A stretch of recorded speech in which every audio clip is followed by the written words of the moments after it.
Fue como un golpe en la cabeza. Despertó pasiones sobre el escenario, pero murió sola y deprimida por un amor que no fue. Su voz única convirtió a María Callas en una estrella magnética de la ópera. Tuvo un matrimonio sin pasión y un turbulento romance con el magnate griego Aristóteles Onassis. Sobre el escenario era una diva temperamental, dueña de una voz excepcional. Pero en la intimidad, una mujer tímida, insegura, que sintió el rechazo de su madre apenas nació porque quería un varón. Ese sería el principio de una vida marcada por los desplantes de su madre, el abandono de su padre y la búsqueda incansable e infructuosa de la felicidad y el amor. María Ana Cecilia Sofía Kalogeropoulou, de raíces griegas, nació en Nueva York en 1923. Debido a la complejidad de su apellido a la hora de pronunciarlo en Estados Unidos, lo cambió por Callas. Tras el divorcio de sus padres, María se marchó a Grecia junto con su mamá y su hermana, pero la relación entre ellas no era buena. La joven creció atormentada por el rechazo constante de su madre hacia su aspecto físico. A los 15 años pesaba más de 80 kilos, era miope y tenía nariz grande.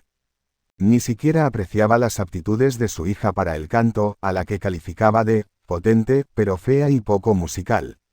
Ese fue el comienzo de una obsesión que arrastraría toda su vida en relación con su cuerpo. En 1969, Callas viajó a Turquía para filmar Medea, la película de Pier Paolo Pasolini, su primera y única incursión en el cine. Había rechazado muchas propuestas para trabajar en la pantalla grande, pero tras la ruptura con Onassis, pensó que era lo mejor para dejar atrás la gran desilusión que había sufrido. Cuando ingresó en el Conservatorio de Atenas conoció a la española Elvira de Hidalgo, una cantante retirada y excelente profesora de canto, quien modeló definitivamente su voz. Hidalgo dijo de ella, se trataba de una violenta cascada de sonidos no enteramente controlados, pero dotados de una emoción y fuerza dramática extraordinarios. Callas debutó en febrero de 1941 con la opereta Boccaccio y su primer éxito lo tendría un año después con Tosca, en la Ópera de Atenas. A pesar de que, por el color y la potencia de la voz, los empresarios le ofrecían papeles veristas, un movimiento que representaba exageradamente cada escena, su profesora decidió conducir la voz de Callas hacia el olvidado bel canto romántico, una técnica vocal que se caracteriza por un registro superior claro y un timbre dulce muy particular, lo que constituiría la llave de su triunfo. 3 años después y debido a la difícil relación familiar, la cantante decidió regresar a Estados Unidos, donde conoció a Giovanni Zenatello, empresario de la Arena de Verona, que buscaba una soprano dramática para interpretar la Gioconda. Zenatello quedó impresionado por el talento de María y la contrató. Fue en Verona, Italia, donde conoció a Giovanni Battista Meneghini, un rico industrial del ramo de la construcción de esa ciudad, 30 años mayor que ella, quien quedó rendido ante sus encantos.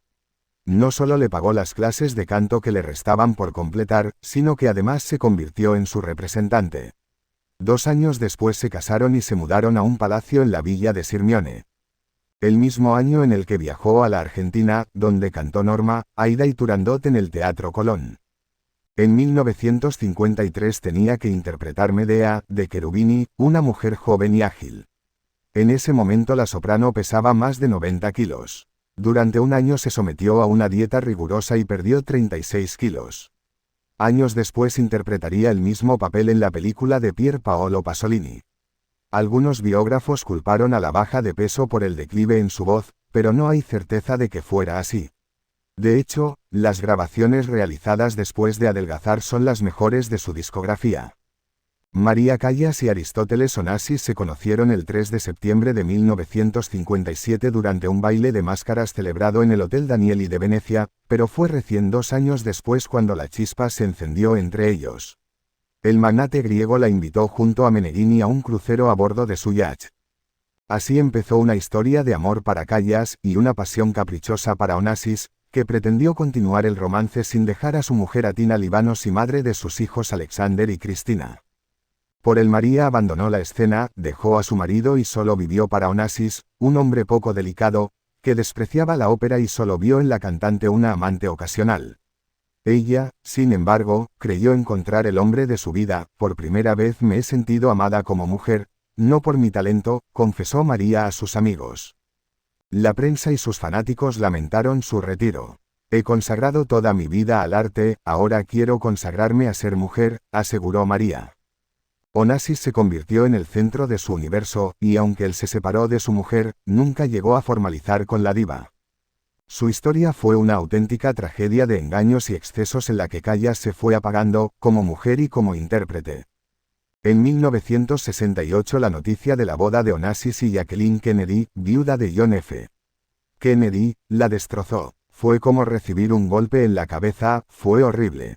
Intento sobrevivir. Por él abandoné una carrera increíble, en un oficio complicado. Rezo a Dios para que me ayude a superar este momento, contó después devastada. A pesar del fracaso de su relación, nunca perdieron el contacto. Mi aventura con Onassis fue un fracaso, mi amistad con él, un éxito, dijo tras la muerte del magnate griego en 1975. 2 años después, a los 53 años, María murió sola luego de una década de reclusión en su casa de París. Tampoco encontró paz tras su muerte. Sus cenizas fueron robadas, aunque tiempo después aparecieron abandonadas, siempre existieron sospechas si eran las de ellas. Sus allegados decidieron arrojarlas al mar Egeo.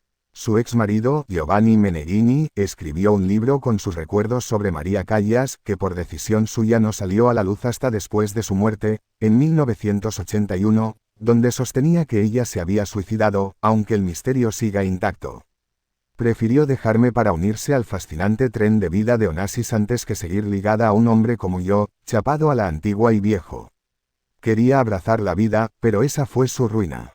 La diversidad de lecturas encontradas respecto de Callas sigue hasta el día de hoy. Y seguirán sin duda, ya que en ello reside, también, buena parte de la esencia de un mito pero también de las tantas especificidades de la ópera como género. Lo cierto es que la irrupción de Callas en la historia del melodrama marca un antes y un después en la construcción del juicio sobre su interpretación.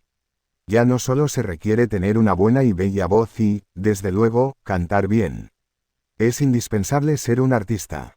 La carrera de María Callas como un todo, con sus fulgurantes éxitos pero también con sus estrepitosos fracasos. Con sus fanáticos y con sus detractores, con sus riquezas y miserias, puede ser entendida como expresión emblemática de una época pero también como víctima de ella. En efecto, su final, sumida en el aislamiento y la melancolía de un desamor del que nunca pudo recuperarse, la encuentra entre la reclusión y los barbitúricos, sin poder saberse hasta hoy la causa verdadera de su desenlace aquella mañana del 16 de septiembre de 1977 en su piso parisino a los 54 años. Un final sin duda menos espectacular que el de Tosca, quien decide arrojarse desde el parapeto del romano Castel Sant'Agnello, víctima de la traición de Scarpia por ella misma asesinado y delante del cadáver de su amante Cavaradossi, minutos antes fusilado. Pero seguramente compartiendo la misma invocación con la que se cierra el drama de Puccini, ante Dios. Avanti a Dio.